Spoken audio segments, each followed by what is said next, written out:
What is the number one factor for success? Hey, Cece Chaney here, and I just rewatched a training about this number one factor for success because I thought it was so powerful I needed to hear it a second time, and I want to share that with you today. So let me know what you think is the number one factor for success. What do you think is the most important contributor to whether or not you meet your goals? I want to know your thoughts on this, right? So what I loved about this training was that it wasn't something that was necessarily the first time I'd heard it, but it was definitely said in such a way that I thought, man, that's so true.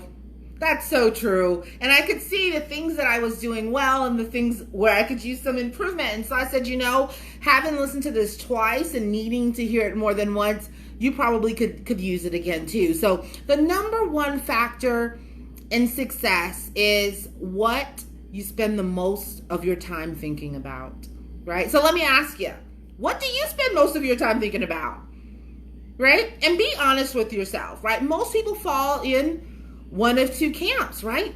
Maybe you are this super positive person and you spend your time thinking about what it is that you envision for your life, what you want to create, who you want to become, where you want to go in life, right?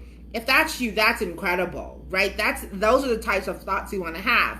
Now, the vast majority of humans, the vast majority of us, our thoughts are laid out in the things we don't want in life, the things we're sick of, what's frustrating us right now, how annoying so-and-so is or such and such situation is, right?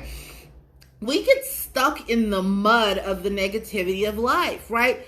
So maybe you're stuck in thinking about the excuses that you have, the yeah buts that you have, the if onlys, right? Like I could be so successful if only, right? Where do your thoughts generally lay? Right now, I don't think that there's a human out there that's 100% of the time thinking the first way that I mentioned, right? I don't know that person exists. If they do, holy cannoli, that's amazing, right? But I think the vast majority of us, if we're really honest with ourselves, will have to admit that sometimes our thoughts go a little negative, and for the vast majority of us, it's most of the time. Right? So how intentional are you with your thoughts in the first place? So I've been working on affirmations. I know I've shared some of that in stories. I've had some really interesting conversations with people about this concept and being very intentional about my thoughts and noticing when I'm going in a certain direction and picking up and going in another way, right? So last year, maybe the year before, maybe last year, I took a course, right? I had a 7-day mental cleanse, and I could not spend more than 30 seconds thinking about any one negative thing. If I spent too much time, I had to start my days all the way over. So this was like a 7-day thing. You're supposed to go 7 days without focusing in on negative thoughts. And let me tell you, this was not an easy thing to do. But what it did was it taught me that holy cannoli, I spend a lot of time on autopilot. My mind will just go and go and go. And it's not always in the best space. It's often in those spaces that are trouble, right? Some of those negative spaces. Now, you might be saying, you might hear this and go, you know what? I mean, I can't change my reality. My reality right now is messed up. I've got stuff going on. I've got a situation, Cece. You don't understand. Here's the thing. We all have situations. Life happens to all of us, right? I mean, these past few years have not been easy for us. Yeah, we've had some things going on, but we've lost people who were important to us. We've had some some difficult times. We've had some hardships that we've had to overcome. And we still had to make a choice to have positive thoughts too, right? We still had to make a choice to keep working towards what it is that we wanted to create. But the vast majority of us are on autopilot when it comes to our thinking, and we're simply not paying attention, right? So while you might be saying, well, that's my reality, that's what I'm going to focus on, how can I not? I have to tell you, if you just keep focused in on that thing, you are going to magnify. You're going to see more and more of that in your life, right? So I'm going to tell you a little secret. My name, right, on social, I go by Cece. My name that I was born with is Chantel, right? Most people pronounce it wrong, so I don't usually tell them that, right? But I used to have a nickname that I'm not necessarily proud of. I used to be called Chantel It Like It Is.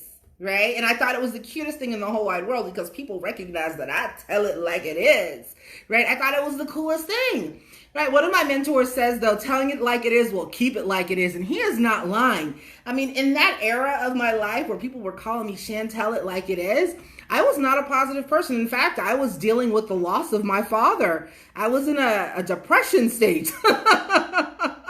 And and so I allowed that reality to really impact what it was that I was doing. And it took me away from goals that I thought I wanted to pursue, right? Like, if I'm being really honest, who I thought I was going to become at that time in my life before that major trauma, is somebody completely different, right? I switched majors. I went to a whole nother field. I completely stopped because I was too busy telling it like it is to focus on who I wanted to become. Right? So anyways, I'm going to, right? That's a lot, but that's the reality, right? If you spend too much time telling it like it is, focusing on like it is, and the reality of your circumstances, rather than really honing in and focusing and thinking about who you want to become, what you're striving to be, all of those good goals, then you're going to continue to get more of what you got, right? So that's my message for you today. If you find yourself having those thoughts, the moment that you recognize that's what it is, you have to make the switch. You have to choose to go for a higher frequency thought, right? So maybe that's gratitude. Maybe you say, you know what? I'm in a space right now. What am I grateful for? And you start to identify things that you're grateful for. Maybe you start to do some visualization and you start thinking about that thing that you're trying to create, right? Maybe you go and take some action toward that goal that you're trying to create, right? And then that thought will generate the next thought, which will keep you on that train. And then it'll generate the next thought, right? But make that vow to yourself that you want to be on the right side of this number one factor of success. Now, look, if you're somebody who's thinking about what you want to create and who you want to become, and maybe you're someone who wants to help more people, right? Maybe you want to make an impact in this world. Maybe you want to spend more time with positive people and you want to be a part of communities where that's something that's valuable. Maybe you want to earn some extra money so that you can take care of you and your family. Wherever you fall in that spectrum, if you are looking for a way, right, shoot me a message. Shoot me a message that just says add me. I want to invite you to join me for an exclusive event that I'm putting together that will give you some insights on how you can start to help more people, help yourself, earn some extra money, right? So if you want access to that, shoot me a message. Just say add me. I'll add you to the list. I'll get you the details. And then otherwise, I wish you the best day possible, and I look forward to chatting with you soon. Ciao.